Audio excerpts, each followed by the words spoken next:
Assalamualaikum warahmatullahi wabarakatuh. Kamultan kabajamtoota daawwattoota televezyiinii Hamilton oduu keenya kan guyyaa har'aatiif qabanne hangafoota isaanii dursuun isin daawwachiifna. Oduu waliin kan isin waliin turu an Amin Shubbiseeti. Manni maree ol'aanoo dhimmoota Islaamummaa magaalaa Shaggar ergaa baga geessanii dabarse. Sagantaan dargaggoota miiliyoona 5 of jalatti hammatu guyyaa har'aa ifatti eegaleera. Finciltoonni Suudaan Alfaashar to'achuu hordofee namoonni nagahaa 6,000 ol lubbuun isaanii darbuun gabaafame. Iraan nikulara ilaalchisuudhaan wantoota ijoo ta'an irratti hanga guyyaa har'aatti Ameerikaa waliin waliigaltee irra geenyeerra jechuudhaan beeksifte kan jedhu hangafoota oduu keenya guyyaa har'aati. YouTube televezyiinii Hamilton subscribe gochuudhaan oduu kana hanga xumuraatti ni hordofa. Manni maree ol'aanoo dhimmoota Islaamummaa magaalaa Shaggar ergaa baga baatii Ramadaanaa nagahaan geettan jedhu dabarse.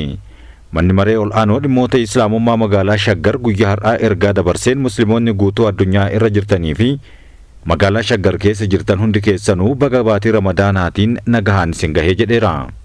Walitti qabaa mana marichaa kan ta'an Dr. Amaan Guddataa baatii Ramadaanaa kana baatii Musliimni hundi hawwiidhaan eeggachaa turan ta'uu eeruudhaan baatii kanaan nagahaan gahuu jechuun carraa biraa argachuudha jedhan. Kana malees baatii Ramadaanaa kun sagantaa waqfii guddaa akka magaalattiitti qabannee turre ittiin galmaan kan geenyudha jechuun dubbataniiru. Waqfii magaalaa Shaggariif majlisni magaalichaa qabatee akka galmaan gahuu fi namoonni niyyaa keessan kanaan dura niyyachaa turtan hundi keessanuu akka kafaltan yookaan akka galmaan geettan jechuudhaan waamicha isaaniif dhiyeessaniiru. Waqfiin kunis kutaalee magaalichaa hunda keessatti kan gaggeeffame yoo ta'u hanga galma gahutti kan itti fufu ta'uunis beekameera. Sagantaan dargaggoota miiliyoona 5 of jalatti hammatu guyyaa har'aa ifatti eegale. Manni maree waliigalaa dhimmoota Islaamummaa Itiyoophiyaa kaawunsilii dargaggoota Musliimaa jalatti dargaggoota Musliimaa Itiyoophiyaa keessa jiran miiliyoona 5 ta'an akka biyyaatti galmeessuudhaaf sochii jalqabuu isaa guyyaa har'aa ifatti beeksiseera. Walitti qabaan dargaggoota Musliimaa Itiyoophiyaa kan ta'an Ustaaz Heydar Kadir ibsa har'a miidiyaaleef kennan irratti akka dubbatanitti guyyaan har'aa Musliimoota Itiyoophiyaatiif guyyaa seena qabeessa ta'uu eeruudhaan naannolee hundatti miseensota miiliyoona 5 galmeessuudhaaf qophiin xumuruun sochiin eegalamuu himaniiru. Itti dabaluun pirojektiin guddaan kun ummata Musliimaa kaayyoo tokkoof walitti fiduu fi dargaggoota biyyattiin amantii isaanii fi biyya isaanii irratti hubannoo guddaa akka qabaatan taasisuudhaaf jedhame. Pirezidaantiin mana maree waliigalaa dhimmoota Islaamummaa Itiyoophiyaa Dr. Kabajaa Sheekh Haji Ibrahim Tufaa dhaloonni seenaa himuu irra darbee gara seenaa galmeessuutti ce'ee jira jedhan. Dhaabbata kanaa kan yeroo hedduu itti ifaajamee fi itti dadhabame galmaan gahuudhaaf yeroon isaa ammas jedhaniiru. Mana marichaatti sadarkaa hojii gaggeessaa biiroo pirezidaantii kan ta'an Ustaaz Abubakar Ahmad hegeree fooyya'aa uumuudhaaf har'a dargaggoo irratti hojjechuun barbaachisaadha jedhan. Dhuma irrattis Sheekh Haji Ibrahim Tufaa galmee dijitaalaa jalqabbii sagantaa kanaa ifatti eegalchiisaniiru. Oduu biyya alaatiin Soomaaliyaan tajaajila paaspoortii gamtaa biyyoota Afrikaa bahaatti makamte. Soomaaliyaan tajaajila paaspoortii gamtaa biyyoottan Afrikaa bahaatti makamuun biyyattii 6ffaa ta'uun galmoofteerti. Tarkaanfiin kun paaspoortii biyyattii biyyoottan gamtaa Afrikaa maxxansuun kan ishee dandeessisu yoo ta'u sochii daangaa irraa salphisuu daldala cimsuu fi walitti hidhamiinsa naannawaas kan jabeessu ta'uu Afrikaan Business Insider gabaasee jira. Kunis kibxata darbee kan Daar es Salaamitti raggaasifame yoo ta'u sirna sana irratti ambaasaadarri Soomaaliyaa kan Taanzaaniyaa fi gamtaa biyyoota Afrikaa bahaa Eliyaas Ali Hassan, ministeerri nageenya biyya keessaa Abdullahi Sheekh Ismaa'il, Daarektarri ol'aanaan immigireeshinii Mustafaa Duhulaw saganticha irratti argamaniiru. Ambaasaaddarichi sagantaa heeyyama kanaa sirnaan kan dabarse yoo ta'u Soomaaliyaan paaspoortii biyyoota miseensa baha Afrikaa hunda keessatti oomishuu fi beekamtii argatteerti jedhan. Ergamaa eeyyamni kanneen booda Soomaaliyaan amma qophii tarkaanfii bulchiinsaa fi paaspoortii kana oomishuudhaaf jalqabuu ni dandeessi kan jedha yoo ta'u kunis sirna immigireeshinii ishee ulaagaalee naannichaa irratti wal sunsiisuu yookaan wal qunnamsiisuu adeemsa maxxansaa diriirsuu fi yeroo baasiin jalqabamu biyyoota michoota ishee waliin sirna beekamtii qopheessuu kan of keessatti hammatudha.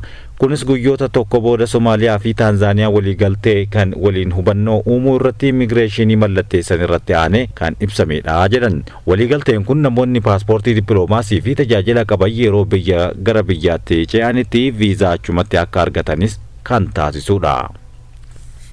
Finciltoonni Suudaan Alfaashar to'achuu hordofee namoonni nagahaa 6,000 ol ta'an lubbuun darbuun gabaafame. Humni waraanaa finciltoota Suudaan Rapid Support Force kan jedhaman waraana humnaa waraana mootummaa Suudaan waliin gaggeessaa tureen magaalaa Alfaashar erga to'atee booda guyyoota sadii keessatti lammiileen nagaa 6,000 ol ajjeefamuu gamtaa mootummootaa gabaaseera. Waajjirri Komishinara Ol'aanaa mirgoota namoomaa dhaabbata mootummoota gamtoomanii gabaasa haaraa baaseen guyyoota sadii qofa keessatti yoo xiqqaate lammiileen nagaa 6,000 ol magaalaa Alfashaar Daarfur jedhamu kana keessatti akka ajjeefaman gabaasee jira. Gabaasni kun falmitoota mirga namoomaa dabalatee dhaabbilee siivilii idil addunyaa kan rifachiisee fi gochi hammeenyaa akkaan ulfaataa ta'e milishoota michuu ta'aniin lammiileen nagaa gaaga'amaa jiraachuu dhaabbatichi eereera. Akka gabaasa dhaabbata mootummoota gamtoomaniitti ajjeechaan kun kan raawwate onkololeessa 15 hanga 17 bara 2018 gidduutti yoo ta'u yeroo humni RSF jedhamuu fi milishoonni isaa michuu ta'an Alfashaar yookaan Daarfur weeraranittidha. Kana malees akka gabaasa haaraa dhaabbata mootummoota gamtoomanii UN'tti onkololeessa 16 humni kun milishoota Arabaa michuu isaa ta'an kan jedhe Jaanjeewid jedhamu wajjin ta'uudhaan bakkuma kanatti haala suukanneessaadhaan namoota hedduu lubbuu baasuun isaa kan yaadatamudha. Iraan dhimma niwukilaraa ilaalchisuudhaan wantoota ijoo ta'an irratti Ameerikaa waliin waliigaltee irra gahuu beeksifte. Iraan dhimma niwukilaraa ilaalchisuudhaan wantoota ijoo ta'an irratti Ameerikaa waliin waliigaltee irra geenyeerra jette. Biyyoota lamaan Jeenevaatti marii wal kallattiidhaan kan geggeessan yoo ta'u isa booda ministeerri dhimma alaa Iraan Abbaas Araghchi akka jedhanitti dhimmoota ijoo niwukilaraa ilaalchisee waliigaltee irra geenyeerra jedhan. Ameerikaattis marii kanarratti fooyya'insi mul'ateera jechuun ragaa kan baatedha. Ministeerri dhimma alaa biyya jaarsummaa biyyoota lamaanii walitti fide Oman Badir Abdulsaadi galma waloo adda baasuu fi dhimmoota teeknikaa waan ilaallatu irratti mariin fooyya'insa qabu taasifameera jedhan. Mootummaan Iraan mormitoota irratti tarkaanfii fudhachuu hordofee Ameerikaan tarkaanfii waraanaa fudhachuudhaaf doorsisaa kan turtee fi Ameerikaa fi michoota ishee Awurooppaa Iraan meeshaa waraanaa niwukilaraa ijaaruudhaaf jettee jedhanillee Teheraan garuu irra deddeebiidhaan waggoota 47 oliif waakkachaa turuun ishee ni beekama. Dhimmoota Ameerikaa fi Iraan waliigaluuf irratti mari'atan keessaa tokko dhimma niwukilaraa yoo ta'u aanga'aan Ameerikaa tokko fooyya'insi jiraatullee qabxiiwwan bal'aan hedduu ammallee marii irratti argamu jechuun haalee jira. Kabajamtoota daawwattoota televezyiinii Hamilton oduun keenya kan guyyaa har'aatiif qabanne kan hanga ammaatti daawwattanidha. YouTube televezyiinii Hamilton subscribe gochuun waahillan keessaniifis qooduudhaan nu waliin turaa isiniin jenna.